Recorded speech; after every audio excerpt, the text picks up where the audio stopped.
नमस्कार, मैं संदीप आपका स्वागत करता हूं Hindi YouTube channel simple learn में। कॉलिगेटिव प्रॉपर्टी के अंतर्गत टॉपिक है आपका क्वथनांक में उन्नयन। आइए आज हम लोग क्वथनांक में उन्नयन के बारे में थोड़ा पढ़ते हैं।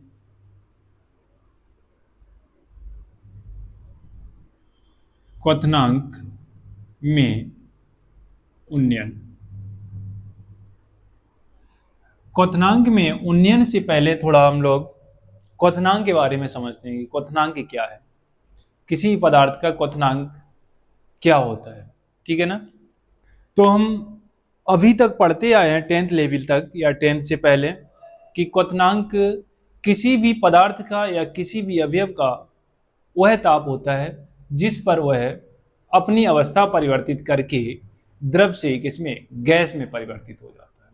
ठीक है कि क्वथनांक किसी भी इस तरीके से कह सकते हैं किसी पदार्थ का वह ताप जिस पर वह द्रव से गैस अवस्था में परिवर्तित होता है वह उसका क्वथनांक होता है। ठीक है ना। लेकिन अब हम लोग इसे थोड़ा मॉडिफाई करके पढ़ेंगे क्योंकि हम लोग अभी तक वायुमंडलीय के बारे में पढ़े हैं, तो वायुमंडल से संबंधित बात करेंगे। तो इसके लिए आपका जो हो जाएगा क्वथनांक की डेफिनेशन कि किसी द्रव का क्वथनांक वह ताप होता है, किसी भी द्रव का क्वथनांक वह ताप होता है जिस पर वह द्रव का वाष्प दाब अपने चारों ओर के वायुमंडलीय दाब के बराबर हो जाता है। और जो हमारा वायुमंडलीय दाब होता है वो कुल कितना होता है, 1 atm लगता है। ठीक, यानी कि किसी भी द्रव का वह ताप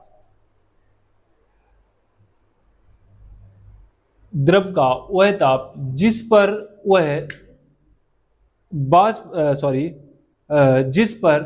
उस द्रव का वाष्प दाब, हाँ ठीक है, उस द्रव का वाष्प दाब वायुमंडलीय दाब के बराबर हो जाता है, किसी पदार्थ का क्वथनांक कहलाता है। तो आइए डेफिनेशन लिखते हैं, फिर और क्लियर होता है कि किसी द्रव का क्वथनांक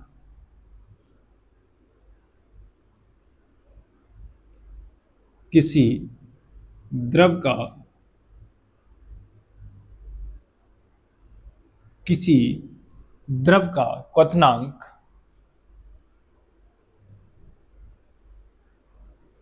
द्रव का क्वथनांक वह ताप है जिस पर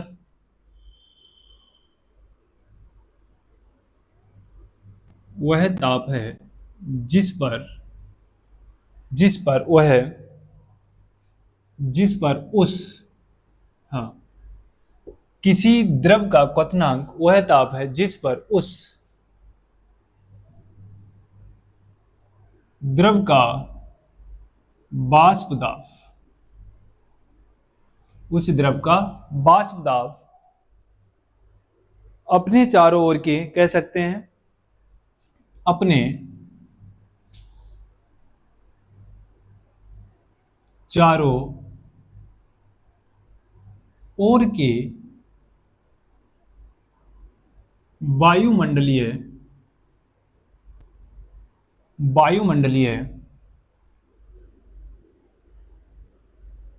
दाब अर्थात 1 atm। ठीक है ना। अपने चारों ओर के वायुमंडलीय दाब अर्थात 1 atm के बराबर हो जाता है, के बराबर हो जाता है। यानी कि किसी भी द्रव का वाष्प दाब होता है, किसी भी द्रव का जो वाष्प का जो दाब होता है वो उसके चारों ओर का जो वायुमंडलीय दाब होता है उस दाब के बराबर जब ये हो जाता है तो वही उस द्रव का क्या होता है, क्वथनांक होता है। ठीक है ना। वही जो उस द्रव का क्या होता है, क्वथनांक होता है। रेड मार्कर,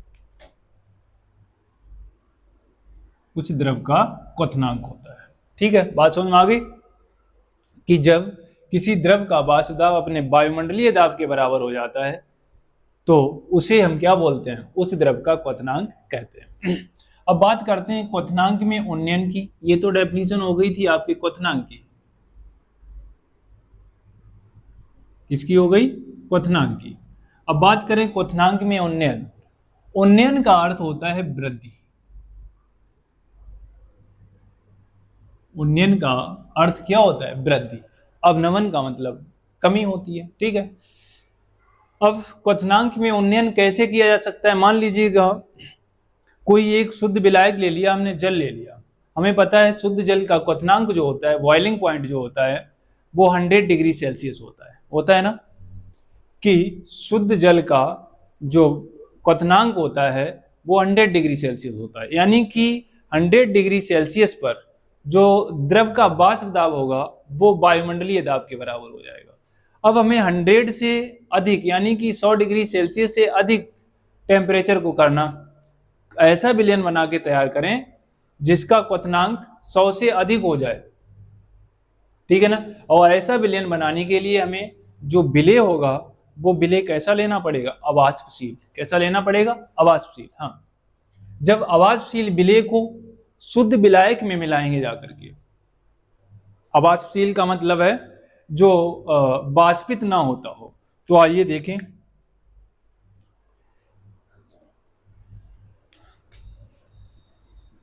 क्वथनांक में उन्नयन की बात करें। मान लीजिएगा एक पात्र में हमने शुद्ध विलायक ले लिया, एक पात्र में हमने शुद्ध विलायक ले लिया। ये शुद्ध विलायक मान लो हमने जल लिया है। क्या लिया है? EH2O। और कैसा है? शुद्ध है, जो विलायक का कार्य करता है। हमें पता है जल का जो क्वथनांक होता है वो 100 डिग्री सेल्सियस होता है। 100 डिग्री सेल्सियस पर ये वाष्पित होना प्रारंभ हो जाता है, ठीक है ना। अब हम क्या करें, इस जल में कोई ऐसा पदार्थ मिला दें, कोई ऐसा विलेय पदार्थ मिला दें जो वाष्प में परिवर्तित ना होता हो। तो हम कह सकते हैं अवाष्पशील, अवाष्पशील विलेय पदार्थ, विलेय पदार्थ। ये क्यों मिलाया?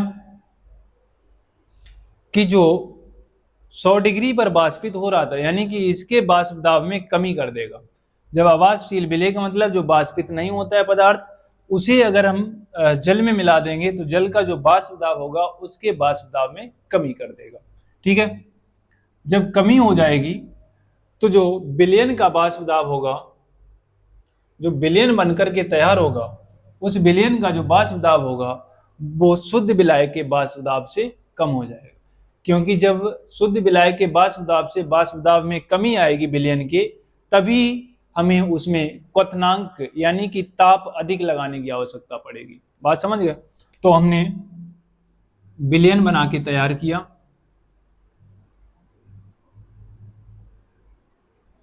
विलयन बना करके तैयार किया। विलयन में विलेय और विलायक दोनों के पार्टिकल है, ठीक है ना। ये मान लीजिए विलेय है और ये आपके विलायक है।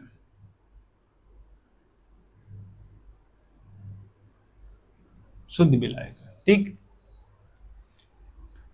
तो अगर हम देखें, मान लो दूसरे तरीके से समझने की कोशिश करो कि ये पात्र अगर हम खुला रखते हैं तो पानी पूरी तरीके से वाष्पित हो जाएगा, हमें नहीं पता लगेगा। तो हम क्या करते हैं, इस पात्र को ऊपर से बंद कर देते हैं, कवर कर देते हैं। जब कवर करेंगे तो जल वाष्पित होगा, ये तो पढ़ चुके हैं हम लोग। जल वाष्पित होगा खूब, वाष्प में परिवर्तित होगा खूब। और जब इस जल में हम वाष्पशील विलेय मिला देंगे तो इसके वाष्पन की जो वृद्धि होगी, दर होगी, उसकी दर में क्या आ जाएगी? कमी आ जाएगी। यानी कि पहले खूब भर भर के जब अकेला था तो खूब भर भर के वाष्पित हो रहा था। जैसे हमने अवाष्पशील विलेय मान लो NaCl ही मिला दिया, नमक ही मिला दिया, चीनी मिला दी, वैसे ही इसके वाष्प दाब में वाष्पित होने की क्रिया में क्या आई? कमी आई। उसका कारण क्या है कि जो शुद्ध विलायक था, यहां पर सिर्फ शुद्ध विलायक के ही अणु थे हर स्थान पर, तो इसे रोकने वाला कोई नहीं था। और जब विलयन बन के तैयार हुआ तो शुद्ध विलायक के साथ में अवाष्पशील विलेय भी इसमें घुला हुआ है। तो ये अवाष्पशील विलेय जो है इस विलायक के अणु को वाष्पित होने से रोकता है। ठीक है ना, क्या करता है, रोकता है, जिस कारण से इसकी जो वाष्पित होने की क्रिया है, वाष्पन की जो क्रिया है उसमें क्या आ जाती है, कमी आ जाती है। ठीक है ना। अगर हम शुद्ध विलायक के वाष्प दाब को, और हाँ एक चीज और समझो कि वाष्पित होगा, वाष्पित होने के पश्चात जो जल के मॉलिक्यूल होंगे वाष्पित होंगे, यानी कि वाष्प में परिवर्तित होंगे। वाष्पित होने के पश्चात ये ऊपरी सतह पर ये एकत्रित होना शुरू हो जाते हैं, और एकत्रित होने के पश्चात संघनन की क्रिया इनमें होती है। जैसे ही ये संघनन की क्रिया होती है, संघनन की क्रिया के पश्चात फिर से ये जल के मॉलिक्यूल में परिवर्तित होता है, और जल का मॉलिक्यूल फिर से लिक्विड में अपने आता है, लिक्विड फिर से वाष्पित होता है, ये क्रिया चलती रहती है। लेकिन एक समय ऐसा आता है कि दोनों के मध्य में, वाष्प और इस द्रव के मध्य में साम्यावस्था की स्थिति आ जाती है। कौन सी स्थिति आती है, साम्य की स्थिति आ जाती है, साम्यावस्था आ जाती है। और जब साम्यावस्था आती है तो ये वाष्प जो होता है इस द्रव की सतह पर एक दाब लगाता है, जिसे हम क्या बोलते हैं, वाष्प दाब कहते हैं। और वाष्प दाब को, शुद्ध विलायक के वाष्प दाब को P0 A से रिप्रेजेंट करते हैं। ठीक है ना, P0 A से रिप्रेजेंट करते हैं। ठीक, अब यहां पर अगर हम बात कर लें, शुद्ध विलायक के वाष्प दाब की बात हो गई, लेकिन हमें बात वो करनी है किसके, क्वथनांक की। ठीक है ना, तो शुद्ध विलायक के क्वथनांक की बात होगी, तो शुद्ध विलायक का क्वथनांक हम मान लें T0 A ले लो या B ले लो, जो चाहो वो ले लो। ठीक है ना, T0 B ले लिया, मान लो नॉट हो गया शुद्ध, T0 B कर लीजिएगा, बॉइलिंग पॉइंट B नहीं, ये नहीं। ठीक है ना, T0 V आपको ये दिखाएगा कि शुद्ध विलायक का ये क्या है, क्वथनांक है। और जब विलयन बन के तैयार होता है तो इसमें भी वही सिचुएशन, साम्यावस्था, साम्या के बाद वाष्प दाब लगता है, जिसे हम PT से भी रिप्रेजेंट करते, पढ़ा था पिछले वाले वीडियो में। अगर हम इसके क्वथनांक की बात करें तो इसे हम बोल दें TV, क्या बोल दें, TV। ठीक है ना, विलयन के क्वथनांक को हम क्या बोल दें, TV जो है वो विलयन का क्वथनांक है। TV जो है वो विलयन का क्वथनांक, TV विलयन का क्वथनांक, T0 V शुद्ध विलायक का क्वथनांक, विलायक का क्वथनांक। ठीक है ना, इतनी बात समझ में आ गई कि T0 भी शुद्ध विलायक का क्वथनांक है, TV विलयन का क्वथनांक। ठीक, अब हमें क्या निकालना है, वृद्धि की कितनी वृद्धि हुई है, कितनी वृद्धि हुई है। और जो वृद्धि या कमी को दिखाता है वो हमें कौन दिखाता है, डेल्टा दिखाता है। ठीक है ना, तो हम कह सकते हैं क्वथनांक में उन्नयन, क्वथनांक में उन्नयन, क्वथनांक में उन्नयन बराबर हो जाएगा शुद्ध विलायक का क्वथनांक, शुद्ध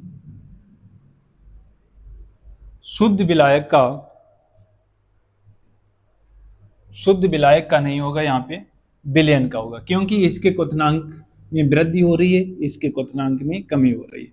कहने का मतलब ये 100 डिग्री पे हो रहा था, जब इसमें नमक मिलाती है तो ये 100 लगभग मान लिया मैंने कि 103 डिग्री सेल्सियस पर ये हो रहा है, तो उसके क्वथनांक में वृद्धि हो रही है। इसलिए लिखेंगे विलयन का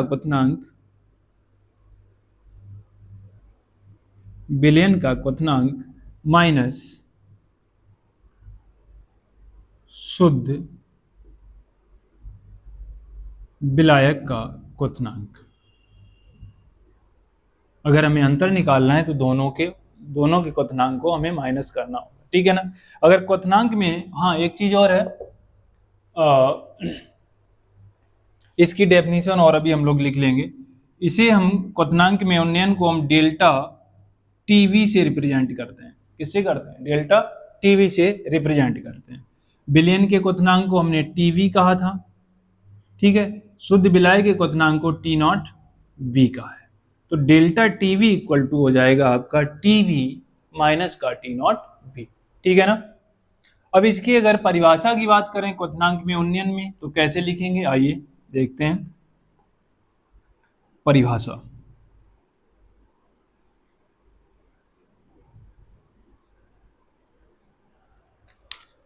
देखो, जब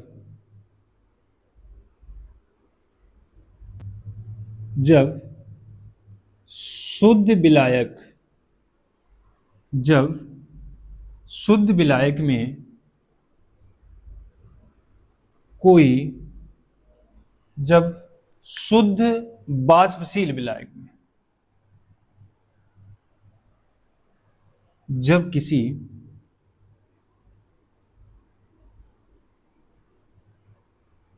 शुद्ध वाष्पशील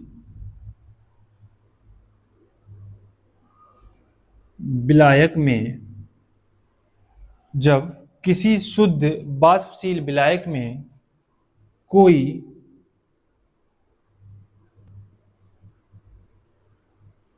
अवाष्पशील विलेय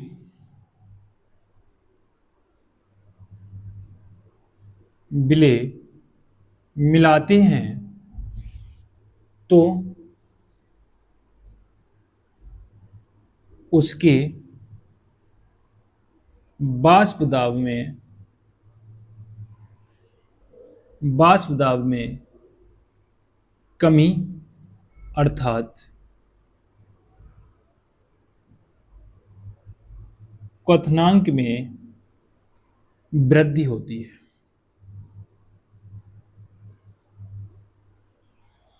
क्वथनांक में वृद्धि होती है जिसे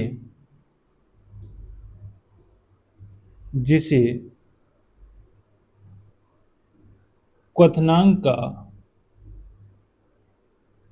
उन्नयन कहते हैं।